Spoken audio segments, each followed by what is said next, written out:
இரவோடு இரவாக இந்தியாவின் புதிய தலைமை தேர்தல் ஆணையராக ஞானேஷ்குமார் என்கிற IAS அதிகாரி நியமிக்கப்பட்டதும், அரசின் இந்த முடிவுக்கு எதிராக எதிர்க்கட்சித் தலைவர் ராகுல் காந்தி காரணங்கள் நிராகரிக்கப்பட்டதும் மோடி அரசின் மீது விமர்சனங்களுக்கு வழிவகுத்திருக்கிறது. யார் இந்த ஞானேஷ்குமார்? அவரது நியமனத்தை காங்கிரஸ் எதிர்க்கிறதா அல்லது தலைமை தேர்தல் ஆணையர்களை நியமிப்பதையே எதிர்க்கிறதா? என்ன காரணம் என்பதை அலச வேண்டியது இந்த சர்ச்சையை புரிந்து கொள்ள முக்கியமாகிறது. இந்திய அரசியல் சாசன பிரிவு 324 தேர்தல் ஆணையர்களை நியமிக்கும் அதிகாரத்தை குடியரசுத் தலைவருக்கு அளித்திருந்தது.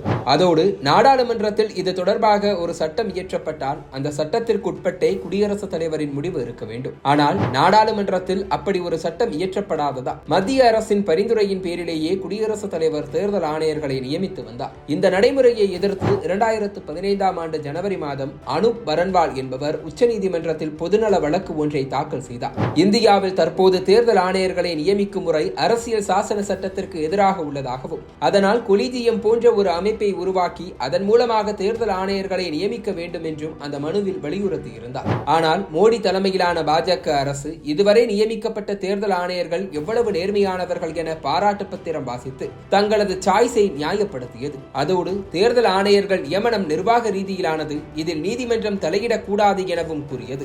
ஆனால் 2018 ஆண்டு அக்டோபர் மாதம் அப்போது உச்சநீதிமன்ற தலைமை நீதிபதியாக இருந்த ரஞ்சன் கோகோய் இந்த வழக்கை 5 நீதிபதிகள் கொண்ட அரசியல் சாசன அமர்வுக்கு மாற்றி உத்தரவிட்டார். இந்த வழக்கில் 2022 ஆண்டு நவம்பர் மாதம் தான் தீர்ப்பு வந்தது. மோடி அரசின் பரிந்துரைக்கு எதிராக தேர்தல் ஆணையர்கள் நியமனத்தில் நீதிமன்றம் தலையிடும் வகையில் அந்த தீர்ப்பு இருந்தது.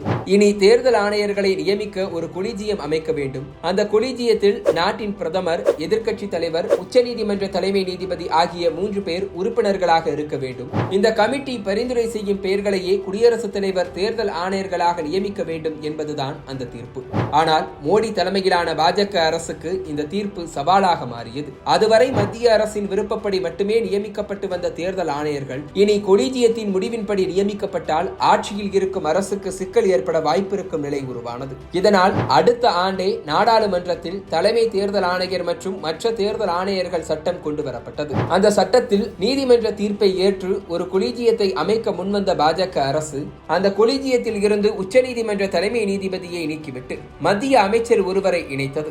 இதன் மூலம் கொலிஜியத்தில் ஆளும் அரசின் கையே ஓங்கி இருக்கும் அளவுக்கும், எதிர்க்கட்சி தலைவர் எதிர்ப்பு தெரிவித்தாலும் எந்த தாக்கமும் ஏற்படாத அளவுக்கும் கொலிஜியம் நீர்த்து போனது. இந்த சட்டத்திற்கு எதிராக தொடரப்பட்ட வழக்கை இன்று உச்சநீதிமன்றம் விசாரணைக்கு எடுக்கிறது. ஆனால் அதற்குள் தலைமை தேர்தல் ஆணையர் ராஜீவ்குமாரின் பதவிக்காலம் முடிந்துவிட்டதால் அவருடைய இடத்திற்கு ஞானேஷ்குமார் என்பவரை நியமித்திருக்கிறது இந்திய அரசு. தேர்தல் ஆணையர் நியமனம் தொடர்பான வழக்கு விசாரணைக்கு வர இருந்த நிலையில் ஒரே நாளில் கொலிஜியம் கூட்டப்பட்டு இரவோடு இரவாக ஞானேஷ்குமார் நியமிக்கப்பட்டிருப்பது சர்ச்சையை கிளப்பியிருக்கிறது. இந்த நியமனத்திற்கு எதிராக எதிர்க்கட்சி தலைவர் ராகுல் காந்தி பதிவு செய்திருக்கும் எதிர்ப்பும் மத்திய அரசில் என்ன நடக்கிறது என்கிற கேள்வியை எழுப்பியிருக்கிறது. ராகுல் காந்தி வெளியிட்டிருக்கும் அறிக்கையில் அரசியல் சாசன சட்டத்தின் மீதான விவாதத்தின் போது பேசிய அம்பேத்கர், இந்தியாவின் ஜனநாயகம் மற்றும் தேர்தல் ஆணையம் தொடர்பான விவகாரங்களில் அரசு நிர்வாகம் தலையிடுவதால் ஏற்படும் விளைவுகள் குறித்து எச்சரிக்கை விடுத்திருப்பதை நினைவூட்டியிருக்கிறார். தேர்தல் ஆணையர்கள் நியமன சட்டம் தொடர்பான வழக்கு 19ஆம் தேதி விசாரணைக்கு வருவதற்குள் மத்திய பாஜக அரசு எடுத்திருக்கும் முடிவுக்கு அவர் எதிர்ப்பை பதிவு செய்திருக்கிறார்.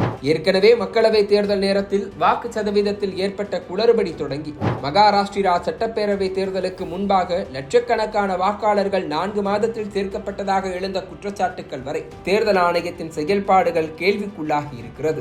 ஆனால் தனது அறிக்கையில் புதிய தலைமை தேர்தல் ஆணையராக நியமிக்கப்பட்டிருக்கும் ஞானேஷ்குமார் குறித்து ராகுல் காந்தி எந்த எதிர்ப்பையும் பதிவு செய்யவில்லை.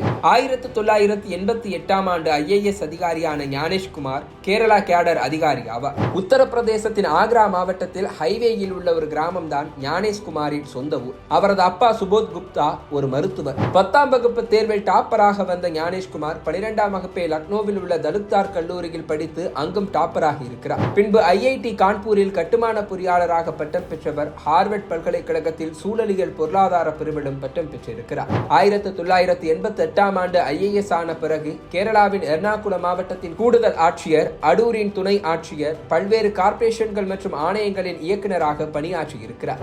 மத்திய அரசு பணிக்கு மாறிய பின் பாதுகாப்புத்துறையின் இணை செயலாளர், நாடாளுமன்ற விவகாரங்கள் துறை மற்றும் கூட்டுறவுத்துறை செயலாளர் செயலாளராகவும் இருந்திருக்கிறார். முக்கியமாக உள்துறை அமைச்சகத்தின் இணை செயலாளராகவும் கூடுதல் செயலாளராகவும் ஞானேஷ்குமார் இருந்த காலத்தில்தான் முக்கியமான சம்பவங்கள் அரங்கேறி இருக்கின்றன.